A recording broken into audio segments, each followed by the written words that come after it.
name's Lucie Spills. This is my very first YouTube video. I hope people will enjoy it and subscribe.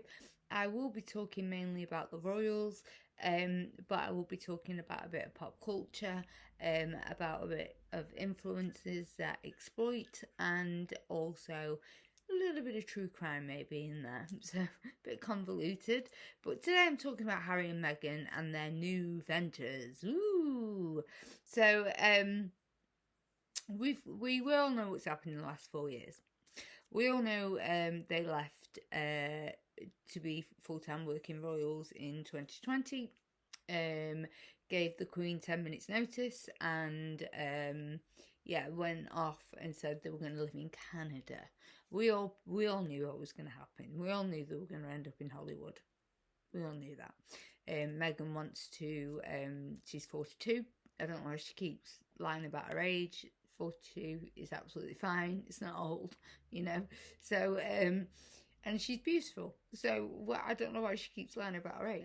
The reason why I do actually, I've started this channel is because of people like According to Taz, Royal Rogue, Meghan's Mole, Housewives, Murky Meg, love you all. This is why I'm doing this, because I've watched you guys and I just find your content so hilarious.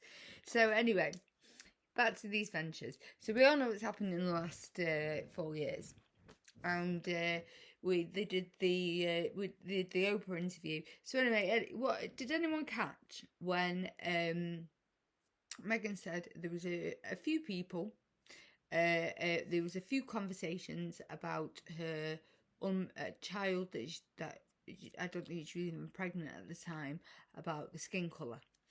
And then Harry comes in and said there was one conversation and that he's never going to repeat. So they completely contradict each other there. So they can't even have a conversation beforehand to get the story straight, you know? It's just... So anyway, so that wasn't an interview. And then we all watched the reality TV, you know, the ridiculous, offensive Netflix reality TV show they put out there. That, you know, hilarious. It was hilarious, offensive, you know, just... crapping all over Britain, you know, and the Commonwealth and stuff like that, the Queen's legacy, everything. So and that didn't do I think they thought they were going to get a load of sympathy from that, and it just went the opposite. Instead they got, we want privacy, we want privacy. So I watched that South Park episode so much. So the new ventures 4 years on. So they got dropped by Spotify, Archetypes. Oh, I'm sure it was riveting. I didn't listen to it. I saw a few. I listened to a few snippets about it, talking about itself. Very boring. So yeah, the effing grifters. How embarrassing. They got dropped by Spotify. Netflix, in my opinion, are hanging on to them by a thread. I think they now they've got Harry doing his documentary on polo. How out of touch is Harry? So he wants. So we all know how cruel the sport is. We all know it's an elitist sport for very, very rich people. We all know that Harry has not been the nicest to horses in the past. If you see where he's kicked the horse so bad, it's drawn blood and left a huge mark. So, so Harry's going to do a documentary about polo. Snooze fest. That's all I can say. Boring. So anyway, and then we've got Meghan Markle doing her documentary on gardening, food, and friendship. Let's talk about friendship, Meggie Poo, shall we? And we've had her jams. we've had her jams to all her friends, haven't we? She sent them with a load of lemons, which is a bit confusing. Yeah, she sent them to her friends to promote them for her. The same friends that spoke about her father in People magazine and stuff.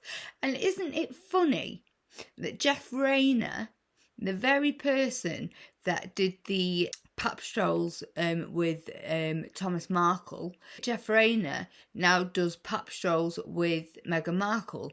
So I, in my opinion, believe that whole thing was set up by Meghan. She knew exactly what was happening. She knew that if she found out that he'd done these pap strolls, she'd get angry, and then that would be a perfect excuse not to invite her family to her wedding by her mother. So, and again, in my opinion, I think her family have been very kind. I don't judge Doria for where she was for 10 years. Who knows? You know, it's not really anyone's business. But the way she's bigging her mum up so much, her mum's there with all the Kardashians and all this, that and the other. And her dad raised her. Her dad paid for everything. Paid her way through, got a foot in the door with the acting world, even though she's a terrible, terrible actress. So, she's, and then she just ghosts him. I mean, he's had 2 heart attacks, I believe, and a stroke, and she's not been in touch with him once. And she wants to talk about friendship. Should we talk about the friends that she ghosted through school because she didn't want anyone to know that she had, remember the speech she did, I think, in Australia, where she said she paid her way through college, she paid her own rent, she didn't want her friends to tell the truth, which was her dad paid for everything. And I think the Markles, whatever people say, in my opinion, have protected Meghan to an extent. I think they've protected her because they've not said where Doria was for 10 years. They've not... this sort of thing. I know her brother's done that silly parody recently. He's a comedian. He does stuff like that. But it's, I think there's a lot more they could say, and they haven't. So I'm very excited to actually get the audio of Lady C's book. Absolutely love her. She's very, very connected in the royal world. So I am very, very much looking forward to listening. I'm going to get the audio book, and I'm going to do a little review on it as well, because very excited to read that. And I've watched her interviews, and it just sounds thrilling. So we've got Meghan selling her jams. She's also so I was thinking about the stuff that she's selling, the feminist herself selling kitchenware, dog crap, all this kind of stuff.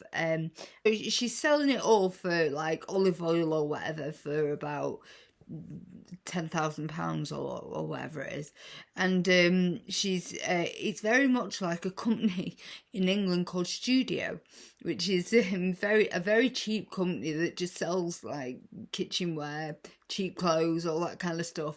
So when I saw it, I thought very much of that. And then I went onto Meggie Poo's Instagram page, where she dropped on the 14th of March. Now, it's American Orchid blah, blah, blah, blah, blah, blah, blah, blah, blah, because it's so long and convoluted, the name. So it's right here. She has 6,004 followers, and she dropped it on the 14th of March. Now, that is very, very telling. She's not even anywhere close to the million mark yet. So, and I'm going to mention that creep Omid Scobie and his vile book Endgame. Do not tell me that that wasn't contrived. the Dutch version where they named the Princess of Wales Catherine and King Charles. We all know that Meghan has an insane jealousy over Princess Catherine, because she's just a nice person. And Meghan's not. She doesn't know how to be. So, yeah, she fakes it, but she doesn't know how to be a nice, genuine person and a warm person. I don't feel any warmth from Meghan whatsoever. The Princess of Wales, I just feel, every time I see her, I just feel that warmth, that love from her. And I wish people would just leave her there alone. Please, just let her heal. She's got a young family. I mean, all this, the Sussex squad are vile. I've seen the comments. I've seen what they're like. They're vile. Why aren't Harry and Meghan calling them out? They're awful. The stuff they're saying about the Princess of Wales is vile. But you're always going to get these trolls, and it's just what happens. So yeah, I think that's it for today. And like I say, it's my very first one. I hope you've enjoyed it. I hope you subscribe, and I will see you all soon. Much love.